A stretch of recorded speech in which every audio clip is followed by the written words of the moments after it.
Hello साथी, मैं रवि कुमार। आपका उड़ान क्लासेस में स्वागत है। आज हम लोग मध्यकालीन भारत देखेंगे।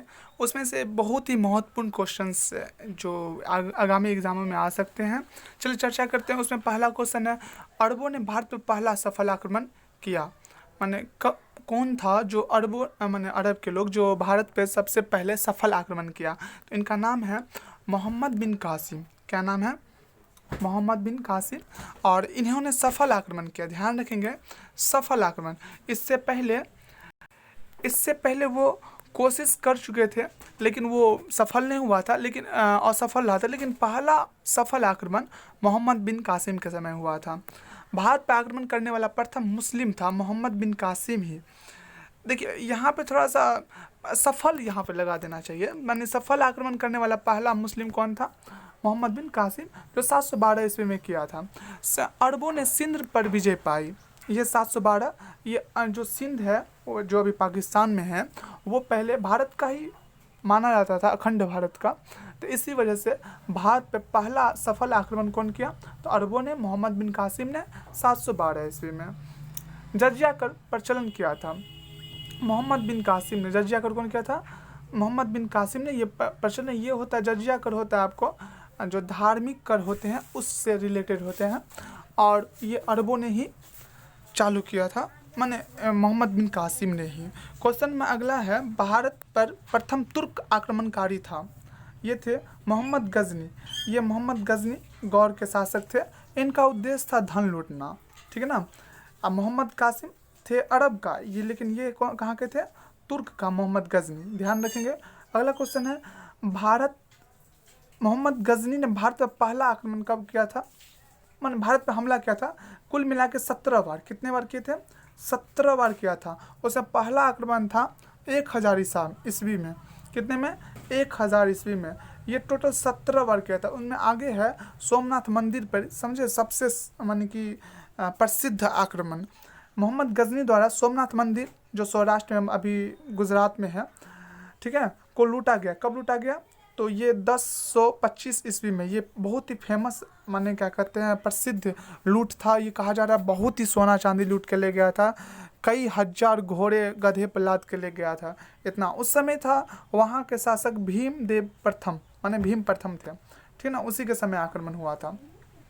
मोहम्मद गजनी का अंतिम भारतीय आक्रमण 1027 बोल रहा है। मोहम्मद गजनी के अंतिम जो आक्रमण था वो 1027 में था। किसके विरुद्ध था? यहाँ पे देखिए, तो ये कहा जा रहा है जो लूट के जो ले जा रहा था धन दौलत, तो उसको ना कुछ जाटों ने मिलकर वहाँ पे लूट लिया था। उसी के विरुद्ध में ये अंतिम बार 1027 में आक्रमण किया था। अगला है, सुल्तान की उपाधि धारण करने वाला प्रथम शासक कौन था? तो मोहम्मद गजनी, महमूद गजनी। कौन थे? महमूद गजनी, सुल्तान। ध्यान रखिएगा, ये खलीफा द्वारा प्रदान किया जाता था पद सुल्तान। मोहम्मद गजनी के दरबार में आए थे। देखिए ये प्रसिद्ध थे, फिरदौसी जो कवि थे, प्रसिद्ध, बहुत ही फेमस है फिरदौसी उत्तवी, ये इतिहासकार थे फिरदौसी। ध्यान रखिएगा, ये इसका आगे आएगा क्वेश्चंस इससे। किताब उल यामनी एंड कुछ और था। तारीख यामनी पुस्तक की रचना किसने की? तो ये उत्तवी की। हमने अरबों पे एक वीडियो भी बनाया, आपको अगर देखने का इच्छा हो, पसंद हो तो ज़रूर देख लीजिए। मेरे अथी पे होगा, प्ले लिस्ट में जाके, जो अरबों का आक्रमण भारत पे होगा। तो किताब उल यामनी और तारीख ए यामनी जो पुस्तक की रचना किसने की थी? तो उत्तवी ने। ध्यान रखिएगा, जो किसके साथ आए थे? महमूद गजनी के साथ। महमूद गजनी की मृत्यु कब हुई थी? तो ये 1030 में, 27 में आक्रमण करके वो चला गया था। उसके बाद 1030 में इसकी मृत्यु हो गई थी। शाहनामा, अभी अभी बोले थे हम, शाहनामा। देखिए फिरदौसी आ गया। शाहनामा के लेखक फिरदौसी, ये फारसी में लिखा गया था। ये भी इंपॉर्टेंट है, किस भाषा में लिखा गया था? तो फारसी में लिखा गया था। ये ध्यान रखेंगे, फारसी में लिखा गया था, ठीक। शाहनामा, देखिए फिरदौसी और उत्तवी दोनों महमूद गजनी के साथ भारत आया था। उसमें फिरदौसी जो है सो कवि थे, वो शाहनामा लिखे थे। किस भाषा में? तो फारसी में। अलबरूनी ये भी महमूद गजनी के साथ आया था भारत, ठीक ना। अलबरूनी, अबू रेहान जो कहा जाता है, ये भारत में आया था। ये 11वीं सदी में आया था महमूद गजनी के साथ, ठीक ना। आगे है पुराणों का अध्ययन करने वाला प्रथम मुसलमान कौन था? तो अल-बरूनी था। ये पुराणों की संख्या कितनी है? तो 18 है। इसका अध्ययन करने वाला कौन था पहला मुसलमान? तो अल-बरूनी था। किताब उल हिंद, इसने अल-बरूनी कौन सा किताब लिखा है? किताब उल हिंद नामक पुस्तक की रचना अल-बरूनी ने ही की है, ठीक है ना। और फिरदौसी ने शाहनामा की। ये ध्यान रखिए, बहुत इंपॉर्टेंट। अल-बरूनी, शाहनामा, उतबी, ये 3 जो थे जो मोहम्मद गजनी के साथ आए थे, ठीक है। उतबी तो किताब उल यामनी और किताब यामनी, तारीख यामनी पुस्तक की रचना की। शाहनामा के लेखक फिरदौसी और अल-बरूनी किताब उल हिंद के, ठीक है ना। और यहाँ पे ध्यान रखिए, किताब उल यामिनी और यहाँ पे किताब उल हिंद, तो ये कंफ्यूज मत करिएगा। किताब उल यामिनी उतबी, किताब उल यामिनी, और यहाँ पे किताब उल हिंद है अल-बरूनी। सो ध्यान रखिएगा, किताब उल यामिनी उतबी, किताब उल हिंद अल-बरूनी, और तारीख है यामिनी और किताब उल यामिनी। यामिनी याद रखिएगा उतबी ने, ठीक है। अल-बरूनी, किताब उल हिंद। और पुराणों का अध्ययन करने वाला भी प्रथम मुसलमान अल-बरूनी ही था। भारत में मुस्लिम साम्राज्य के संस्थापक कौन थे? जो मुस्लिम साम्राज्य है, एक बैगे तो नहीं है मुस्लिम साम्राज्य, आप पढ़ेंगे ना दिल्ली सल्तनत और मुगल काल, तो इसमें मुस्लिम साम्राज्य की जो स्थापना हुआ तो सबसे पहले मोहम्मद गौरी ने ही किया था। ये अपने उस गुलाम को यहाँ पे छोड़ आया था और गुलाम वंश की स्थापना हुआ था। अपने तो लूट के चला गया था, ठीक है ना। आगे आइए, मोहम्मद गौरी ने, ठीक है, मोहम्मद गौरी ने भारत पर आक्रमण किया और जीता। कब? तो ये 1175 में मुल्तान पे। कहाँ पर? मुल्तान पे। देखिए, महमूद गजनी तो सिर्फ धन लूटने के उद्देश्य से आया था, ठीक है ना। और ये थोड़ा सा माने राज करने के भी उद्देश्य से आया था, अपना क्षेत्र विस्तार करना चाह रहा था मोहम्मद गौरी। तो ध्यान रखिए, मुस्लिम साम्राज्य का जो विस्तार किया और संस्थापक जो भारत में है, सो मोहम्मद गौरी के द्वारा ही चालू किया गया था। मोहम्मद गौरी ने भारत पर प्रथम आक्रमण किया था और जीता। कब? तो बता दिए थे अभी भी, 1175 मुल्तान पे।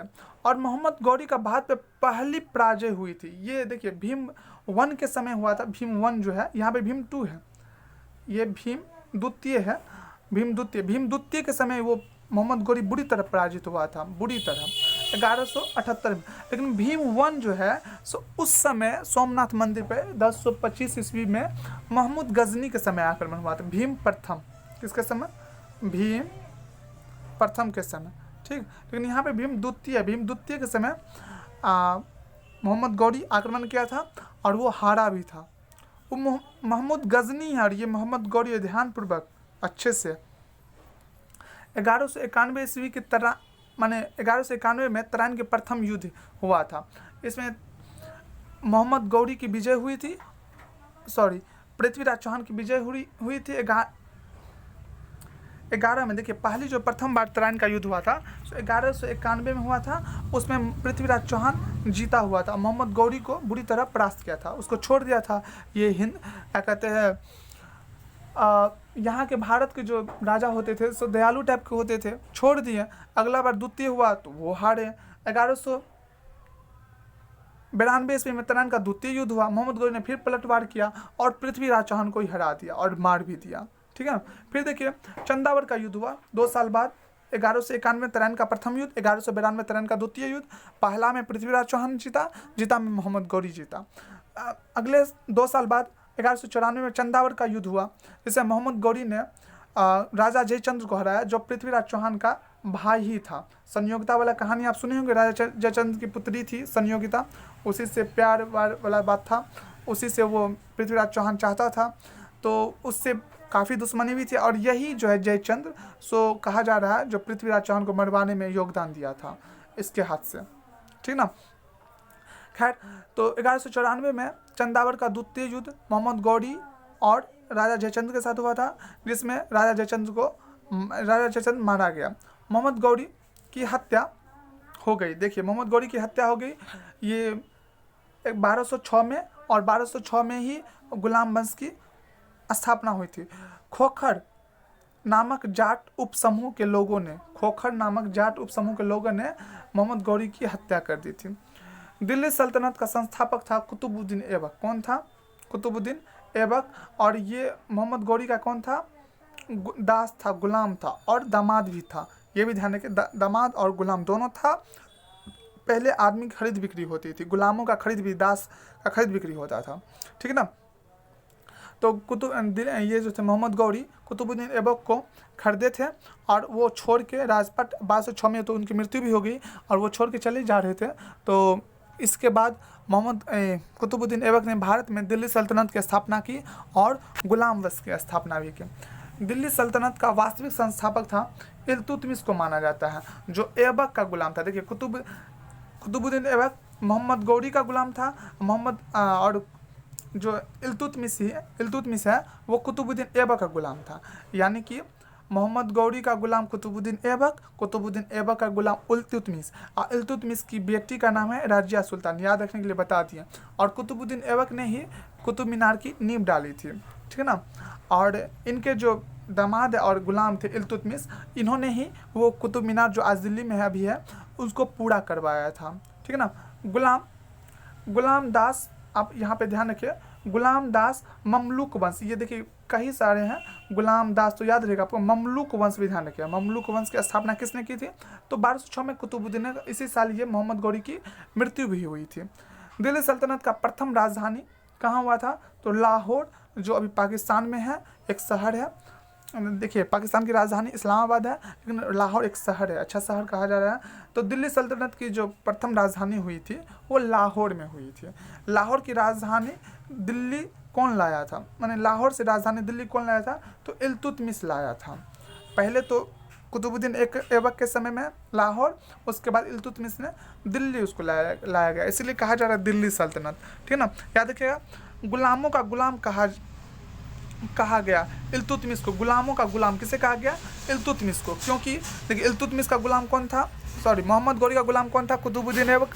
कुतुबुद्दीन ऐबक का काम कौन था? इल्तुतमिश। इसीलिए गुलामों का गुलाम कहा जा रहा है इल्तुतमिश को, ये ध्यान रखिएगा, ठीक है ना। आगे कुतुब मीनार का निर्माण का पूरा कार्य किसने किया? तो अभी हम बताए थे, जो शुरू किया था इल्तुतमिश और पूरा करवाया, शुरू किया कुतुबुद्दीन ऐबक और पूरा करवाया इल्तुतमिश, राजिया सुल्तान की पापा, ठीक है ना। कुतुब मीनार का निर्माण, कुतुब मीनार का निर्माण किया गया था बख्तियार काकी के स्मृति में। बख्तियार जो है कुतुब काकी की स्मृति में, उनके स्मृति में ये कुतुब मीनार का निर्माण किया गया था। उम्मीद करें ये आपका मध्यकालीन भारत का पहला सेशन जो पार्ट 1 है आपको बहुत ही अच्छा लगा। प्लीज़ लाइक और सब्सक्राइब जरूर कर ले मेरे चैनल को, और हो सके तो शेयर भी कर दे। और इसमें कुछ गलत या कुछ आपको डाउट हो या तो आप ज़रूर कमेंट नीचे में करें, कोशिश करेंगे हम लोग उसका सही हल कर ले। धन्यवाद आपका।